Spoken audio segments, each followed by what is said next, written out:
السلام عليكم. سنتحدث في هذا الفيديو عن موعد وتوقيت والقنوات الناقلة لمباراة الوداد الرياضي ضد المغرب الفاسي في مباراة مؤجلة عن الدورة 12 من البطولة الوطنية الاحترافية إنوي القسم الأول. لمتابعة التفاصيل تابع الفيديو إلى النهاية ولا تنسى الصلاة على رسول الله.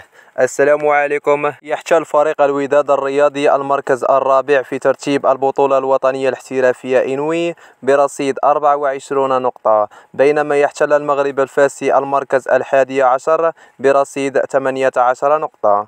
وسيواجه الوداد الرياضي فريق المغرب الفاسي برسم المباراة المؤجلة عن الدورة 12 من البطولة الوطنية الاحترافية إنوي على ملعب البشير بالمحمدية، وذلك يوم الخميس الموافق 11 يناير شهر 1 2024 في حدود الساعة 6:30 مساء بتوقيت المغرب الجزائر تونس، وعلى الساعة 8:30 مساء بتوقيت السعودية العراق. وسيتم نقل هذه المباراة على قناة الرياضية المغربية إن شاء الله.